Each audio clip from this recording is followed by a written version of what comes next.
Tatlong mga dahilan ang nakikita ng GSIS kung bakit marami sa mga manggagawang Pilipino ang patuloy na nagtatrabaho hanggang sa kanilang maabot ang mandatory age of retirement na 65 years old. Ito ang naging sagot ng GSIS sa hearing sa Senado matapos na itanong ni Senator Villanueva. Ayon sa GSIS, ang pangunahing dahilan ay upang maabot ng mga manggagawang Pilipino ang minimum requirement na 15 years of service para maging eligible sa state pension. Pumapangalawa dito ay upang magkaroon pa ng income na kinakailangan para sa kanilang basic needs at upang mabayaran ang kanilang mga utang, at pangatlo ay ang kanilang desire to work. Ang tatlong mga ito, mga kamaster, ang naging sagot ng GSIS sa pagpatuloy po ng hearing sa Senado may kaugnayan sa pagpapababa ng optional at mandatory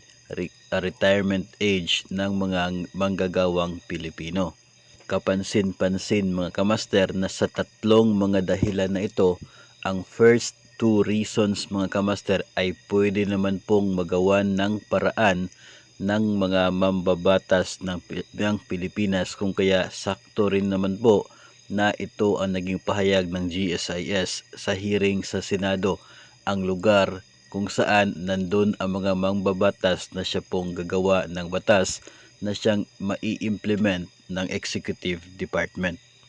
Ang ibig pong sabihin natin, mga kamaster, kung nakikita po na naging dahilan kung bakit kinakailangang umabot pa ng 65 years old ang isang manggagawang Pilipino habang siya ay nasa serbisyo, kung isa sa dahilan dito ay upang makamit ang 15 years in service na eligibility para sa pension, maaari po itong babaan ng mga mambabatas sa pamamagitan ng isa pang batas. Kung isa rin po sa dahilan ay upang makover ng mga manggagawang Pilipino ang kanilang pangangailangan sa araw-araw at makapagbayad sa kanilang utang, kung kaya dapat sila magtrabaho hanggang 65 years old, pwede rin naman po ito magawan ng paraan, magawan ng batas ng mga senador. Matatandaan, mga kamaster, na patuloy pa rin ang hearing nito sa Senado may kaugnayan sa proposal or bill na kung saan ay pababaan po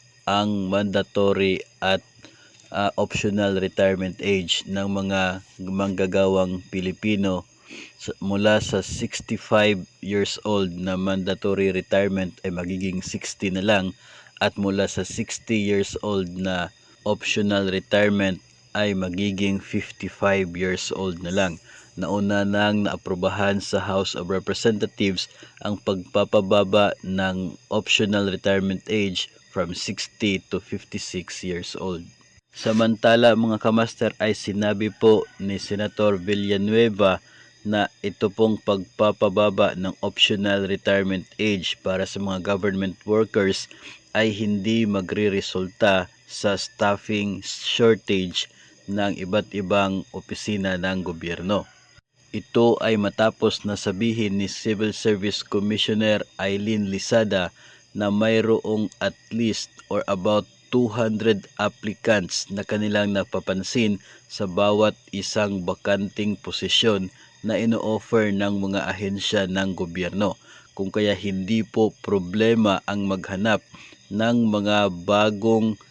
employees or mga bagong personnel kapalit ng mga personnel na maagang nagretiro o nag-avail sa early or mas mababa na optional retirement age. Dagdag pa ng senador na kinakailangang pag-aralang mabuti kung paano magiging reliable option para sa mga government workers ang pag-avail sa optional retirement. Si Senator Villanueva ay isa sa mga senador na nagpasa ng batas o panukalang batas para sa pagpapababa ng mandatory at optional retirement age. Ang Senate Bill number 715 ni Senator Villanueva ay nagnanais na babaan ang optional retirement age ng mga guro ng Pilipinas mula sa 60 years old ay magiging 55 years old na lang ang optional retirement age. Maganda po at napag-usapan na rin sa Senado itong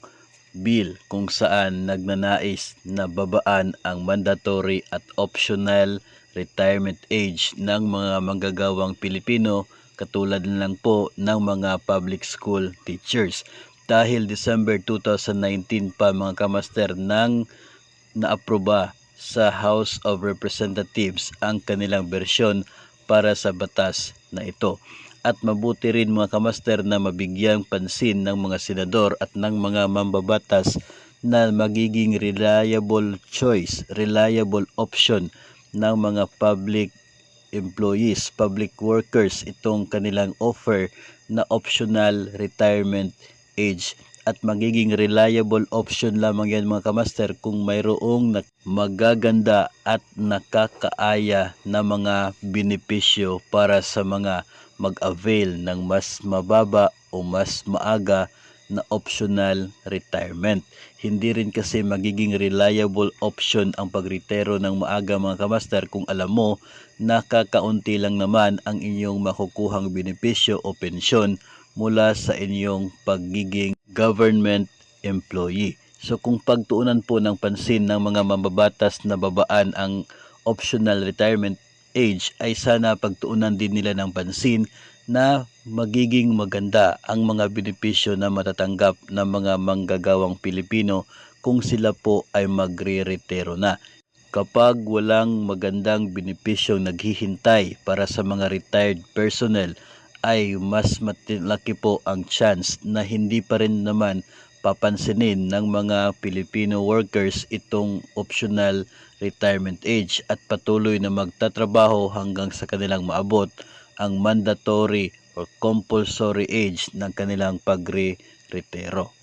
At kung ganoon nga ang mangyayari mga kamaster ay wala rin namang silbi itong kanilang magiging batas na pagpapababa ng optional retirement age. It's true mga kamaster na talagang hindi magkakaroon ng shortage pagdating sa staffing ng mga personnel o ng mga departamento kung magkakaroon ng early retirement sapagkat marami rin naman ang mga qualified at eligible Filipinos na talagang gusto na makapagtrabaho at magkaroon ng permanenteng trabaho, especially po sa gobyerno. Kung ano man ang magiging epekto, magiging resulta ng panukalang batas na ito mga kamaster, yan pa rin ay ating bigyan pansin dito po sa ating YouTube channel. Hanggang sa susunod na episodes, maraming salamat sa panonood at keep safe everyone.